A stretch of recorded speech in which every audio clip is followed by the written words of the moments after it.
یہ طے ہو چکا ہے، اور جو کسی کو اتنی ہی ایذا دے جتنی کہ اس کو دی گئی تھی، پھر اس پر زیادتی کی جائے تو اللہ اس کی مدد کرے گا۔ بلا شبہ اللہ بہت معاف کرنے والا اور بخشنے والا ہے۔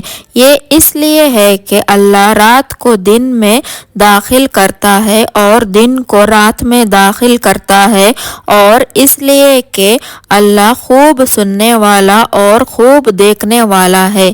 یہ اس لیے ہے کہ اللہ ہی برحق ہے، اور جن چیزوں کو کافر اللہ کے سوا پکارتے ہیں وہ باطل ہے، اور اللہ ہی بڑی بلند شان والا اور بڑا ہے۔ کیا تم نے نہیں دیکھا کہ اللہ نے آسمان سے مے برسایا تو زمین سرسبز ہو گئی؟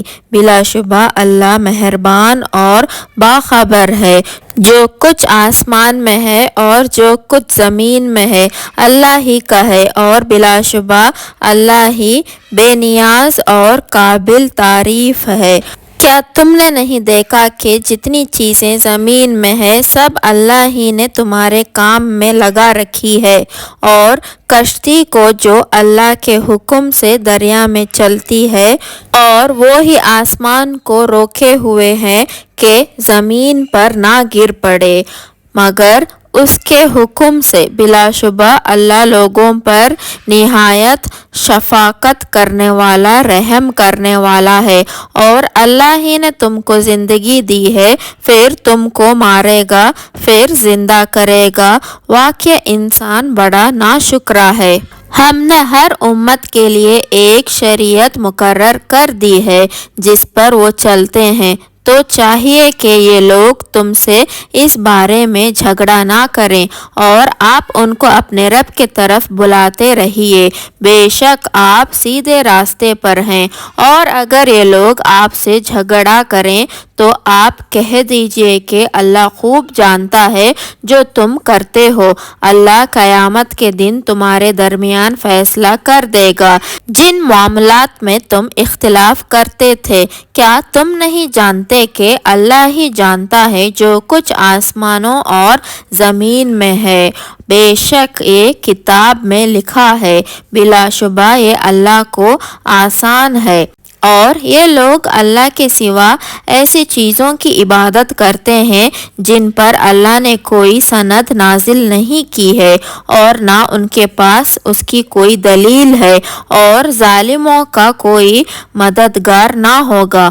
اور جب کافروں کو ساری آیات پڑھ کر سنائی جاتی ہے تو تم ان کے چہروں میں صاف طور پر خاموشی کے اثرات دیکھتے ہو۔ قریب ہے کہ یہ لوگ حملہ کر بیٹھیں ان لوگوں پر جو ہماری آیات پڑھ کر سناتے ہیں۔ آپ کہہ دیجئے کہ کیا میں تم کو اس سے بھی بری چیز بتا دوں؟ وہ دوزخ کی آگ ہے جس کا وعدہ اللہ نے کافروں سے کر رکھا ہے، اور وہ برا ٹھکانہ ہے۔ لوگوں، ایک مثال بیان کی جاتی ہے، اسے غور سے سنو۔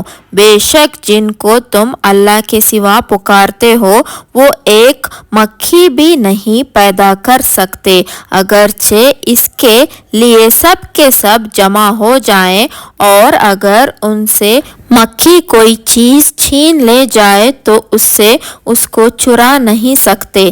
طالب و مطلوب یعنی عابد اور معبود دونوں ہی کمزور ہیں۔ ان لوگوں نے اللہ کی قدر نہ کی جیسے کہ چاہیے تھی۔ اللہ یقیناً زبردست قوت والا، غلبے والا ہے۔ اللہ فرشتوں میں سے پیغام پہنچانے والا چن لیتا ہے اور انسانوں میں سے بھی۔ بلا شبہ اللہ تو خوب سننے والا بھی ہے اور خوب دیکھنے والا بھی ہے۔ اللہ جانتا ہے ان کے آئندہ حالات کو اور گزشتہ حالات کو، اور سب کاموں کا رجوع اللہ ہی کی طرف ہے۔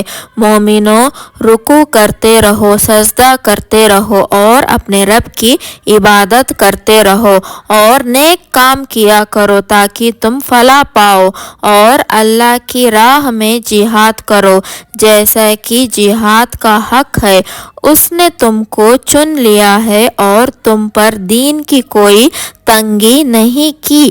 اپنے باپ ابراہیم کے دین پر قائم رہو، اسی نے تمہارا نام مسلمان رکھا، پہلے بھی اور اس کتاب میں بھی، تاکہ رسول تمہارے بارے میں گواہ رہیں اور تم لوگوں کے بارے میں گواہ رہو۔